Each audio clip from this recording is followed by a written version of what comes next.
রাজার অশ্বমেধ যজ্ঞ করছিলেন। কত অশ্বমেধ যজ্ঞ? 100 অশ্বমেধ যজ্ঞ করলে আপনি স্বর্গের ইন্দ্র হয়ে যাবেন। যেরকম ভোটে জিতলে আপনি মন্ত্রী হয়ে যাবেন না, 100টা অশ্বমেধ যজ্ঞ ভালো করে করলে আপনি ইন্দ্র হয়ে যাবেন। ইন্দ্র ছেড়ে দেবে নাকি? ইন্দ্র ছেড়ে দেবে? ইন্দ্র তখন 100টা অশ্বমেধ যজ্ঞ করতে দিলেন না। লাস্ট 100 নম্বর যজ্ঞের ঘোড়াটি চুরি করে পালিয়ে গেলেন। তখন 60,000 ছেলেকে পাঠিয়েছেন সগর রাজা অশ্বের খোঁজে, কারণ যজ্ঞ কমপ্লিট করতে হবে। তো কোথাও সারা ব্রহ্মাণ্ড তেড়ে বেরিয়ে কোথাও খুঁজে পায়নি। খুঁজতে খুঁজতে গঙ্গাসাগর গেছেন? গঙ্গাসাগরে কপিল দেবের আশ্রমে ঘোড়াটি পাওয়া গেছিল। 60,000 ছেলে মনে করেছিল এই লোকটি ঘোড়া চুরি করে এখন পালাতে না পেরে ধ্যানে বসে গেছে, মার মার মার ওকে। সবাই যখন আক্রমণ করতে এগিয়ে যাচ্ছিলেন, যেহেতু কপিল দেব ছিলেন ভগবান, সেই মহতের চরণে অপরাধ করার ফলে নিজেদের দেহে আগুন লাগিয়ে 60,000 ছেলে ভস্মীভূত হয়ে যায়। তখন বাড়িতে খবর যায়, বাড়িতে আর ছেলে নেই, তো একটা ছেলেকে রাজ্য থেকে তাড়িয়ে দিয়েছে। তখন সগর মহারাজ, সগর কি নাম? গর মানে বিষ। সে যখন মায়ের পেটে ছিল, তার শত্রুরা তার মাকে বিষ খাইয়েছিল, কিন্তু সে এত শক্তিশালী ছিল, বিষেও মরেনি। বিষ সহ জন্মেছিলেন, সেই জন্য তার নাম সগর। সগর খুব বিখ্যাত নাম, সগর। গর মানে বিষ সহ জন্ম হয়েছিল। ভাগবতের কাহিনী কত শুনবেন, সব কাহিনীতে ভরা পঞ্চম স্কন্ধে। তো সেই রাজা তখন সেই যে ছেলেকে রাজ্য থেকে নির্বাসন দিয়েছিল, কি নাম যেন? অসামঞ্জস্য। তাকে ফেরত এনে তাকে রাজ্য দিয়ে কপিল মুনির কাছে গেলেন যে আমার ছেলেদের কি করে উদ্ধার হবে। তখন কপিল দেব ভগবান, এবারে সূর্য উঠছেন, ভালো যত ফটো তুলতে পারেন, সূর্য ভগবান কি, সূর্যদেবকে প্রণাম করেন সবাই। বলে গেলেন তুমিও তোমার রিটায়ার্ড লাইফে, বানপ্রস্থ জীবনে তুমি চেষ্টা করো গঙ্গাকে আনতে। অসমঞ্জস তার পুত্র অংশুমানকে রাজ্য দিয়ে তিনি তপস্যায় বসলেন, তিনিও গঙ্গাকে আনতে পারেননি। অংশুমানের পুত্র দিলীপকে বলে গেলেন তুমিও তোমার জীবনে চেষ্টা করো গঙ্গাকে আনতে। দিলীপও তার জীবদ্দশায় গঙ্গাকে সন্তুষ্ট করতে পারলেন না তপস্যা করে। দিলীপের পুত্র লাস্ট ভগীরথ। কয় পিঢ়ি হলো? সগর, অসামঞ্জস্য, অংশুমান, দিলীপ, ভগীরথ। কয় পিঢ়ি? 5 পিঢ়ি। তো মা গঙ্গা এসে গিয়ে ব্রেক কষে দাঁড়িয়ে আছে, তোমাকে আসতে হবে মা। তখন মা বললেন তাই, ঠিক আছে আমি যাব, আমার দুটো শর্ত। কি শর্ত তোমার? না আমি যে এখানে যাব, এত উপর থেকে স্বর্গ, উপর দিকে তাকান তো, স্বর্গটা কোথায়? উপর তাকান একটু, দেখতে পাচ্ছেন না? এমনি 2 তলা 3 তলার উপর থেকে যদি বর্ষার জল পড়ে গর্ত হয়ে যায়, কত উপর থেকে কয়েক হাজার গ্যালন জল নামবে, তাকে তো ধারণ করতে হবে, না তো মাটি ছেদ করে পাতালে চলে যাবে, তা আমাকে ধারণ করবে কে?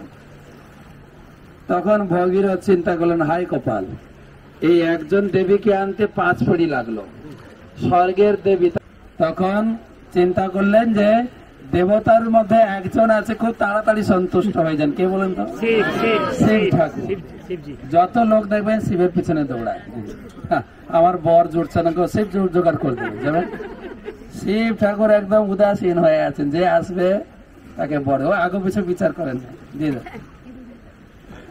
চিন্তা করলেন শিব ঠাকুরের ভজন করি। তখন বসে গেলেন ধ্যানে। মা গঙ্গা বলেন, মা গঙ্গা তুমি ব্রেক পাশে একটু দাঁড়াও, আমি এখন একজন লোক ঠিক করে তারপরে তোমার সঙ্গে কথা বলবো। তো এখন শিবের ধ্যানে বসলেন। এবার সবাই একসঙ্গে ওম নমঃ শিবায়, ওম নমঃ শিবায়, ওম নমঃ শিবায়। একটু ভক্তি ভরে শিব এসে যাবেন, কিন্তু ওম নমঃ শিবায়, ওম নমঃ শিবায়, ওম নমঃ শিবায়, ওম নমঃ শিবায়, ওম নমঃ। তো মা গঙ্গা এসে গিয়ে ব্রেক কষে দাঁড়িয়ে আছেন। প্রভু বলে আমাকে কি করতে হবে? তো ওনার ব্রেকটা ধারণ করতে বলে এইটুকু কথা, ঠিক আছে তথাস্তু। তিনি হচ্ছেন আশুতোষ। হ্যাঁ ঠিক আছে, তুমি এত চিন্তা করছো না, এত টেনশন বিপি বাড়ানোর কি দরকার আছে, আমি আসবো, চিন্তা করো না। ভগীরথ খুব খুশি, খুশি মানে ভীষণ খুশি। এসে মাকে বললেন, মা তোমার ব্যবস্থা হয়ে গেছে। কিন্তু কি ব্যবস্থা হয়? শিব ঠাকুর বেগ ধারণ করুন। কে? গঙ্গার মানে অহংকার হয়ে গেল। শিব ঠাকুর এত বড় শক্তিশালী, আমি উপর থেকে এত বেগে নামবো, শিব ঠাকুরকে নিয়ে পাতালে চলে যাব। শিব ঠাকুর সাধারণ ব্যক্তি না, কিন্তু আমরা কালকে বিকেলে আলোচনা করছিলাম, দেবদেবীর উপরে, ঈশ্বরের উপরে মহেশ্বর, শিব অনেক উপরে। শিব সাধারণ ব্যক্তি না। সমস্ত দেবদেবীর, এমনকি ব্রহ্মারও মৃত্যু হয়, শিব হচ্ছে মৃত্যুঞ্জয়, অনেকটা অন্তর্যামী, সাধারণ ব্যক্তি না। কালকে বলেছিলাম, শিবের উপরে কোন দেবী দাঁড়িয়ে পড়েছেন, তিনিও বুঝতে পারেন দাঁড়ানোটা ঠিক হয়নি, তাই না? সাবধান। শিব ঠাকুরের মাহাত্ম্য বুঝে না বলে দক্ষ অপরাধ করেছিল, তার মাথা কাটা গিয়েছিল, ছাগলের মাথা লাগানো হয়েছে। তাই শিবের যদি কেউ নিন্দা করে, শিব তিনি ধরতে পেরেছেন যে গঙ্গা আমার সঙ্গে প্রতিযোগিতায় নামতে চাইছেন। দেখা যাক কে যেতে। এবারে শিব বসে গেছেন জটা বিস্তার করে, একদম যোগাসন হয়ে বসে গেছে, আর উপর থেকে মা গঙ্গা আসছেন, এসে শিবের মাথায় পড়েছে।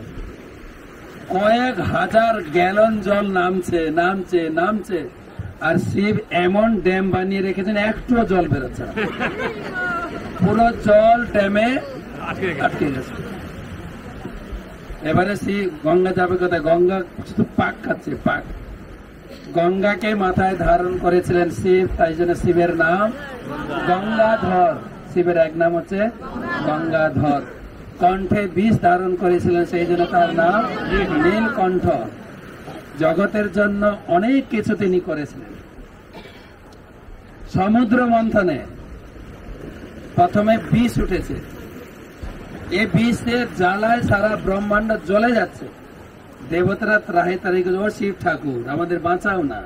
বলে কি বাঁচাবো? বিষটা খেয়ে নাও না, তুমি তো সব পারো, খেয়ে দেখো না একটু। বলছে ঠিক আছে, খেলাম। তাই দেবতারা নিজেরা খায়নি, এত ভোগী, বলে আমার বিষ খেলে মারা যাবো। শিব যদি বিষ খায়, ও হজম করতে। ভগীরথ অনেক দূর চলে গেছে, পিছনে রেখে গঙ্গার কোনো অস্তিত্বই নেই। হায় কপাল, কত উদ্বেগ, দেখেন কত উদ্বেগ। পুরো ফিরে এসে বুঝতে পারলেন এই সাধু বাবাটা গঙ্গাটাকে খেয়েছে। সাধু বাবার চরণে পড়ে আবার প্রার্থনা, ও সাধু বাবা, এত রাগ কিসের? সাধু বাবা দয়া করো, আমি অনেক 5 পিঢ়ি তপস্যা করে আমি গঙ্গাকে নিয়ে এলাম, তারপর এত বিপদ, একটু দয়া করো, ছেড়ে দাও। আর মা গঙ্গা ও জন্মমনির পেটে ঘুরপাক খাচ্ছে আর ক্ষমা চাইছে, আমার সরি, আমাকে ক্ষমা করে দাও। কারো চরণে যদি অপরাধ হয়, ক্ষমা চাওয়ার দুটো উপায়, তাকে পিতা বলে স্বীকার করুন অথবা গুরুদেব বলে স্বীকার করুন। যেরকম পুণ্ডরিক বিদ্যানিধির চরণে অপরাধ করেছিলেন গদাধর, তিনি কি বলে স্বীকার করলেন? হে গুরুদেব, আমাকে তুমি দীক্ষা দাও, তাহলে আমার অপরাধ ক্ষমা হবে। আর বাবা মা বা গুরুদেব সন্তান বা শিষ্যদের অপরাধ নেয় না, তাই জন্মমণিকে পিতা বলে স্বীকার করলেন এই আমাদের গঙ্গা। তাই গঙ্গার পিতা হচ্ছেন মণিবর কন্যে, বললাম না? তাই জন্মমণির কন্যা, তার আরেক নাম হয়ে গেল জাহ্নবী। ভগীরথ নিয়ে এসেছিলেন সেই জন্য ভাগীরথী।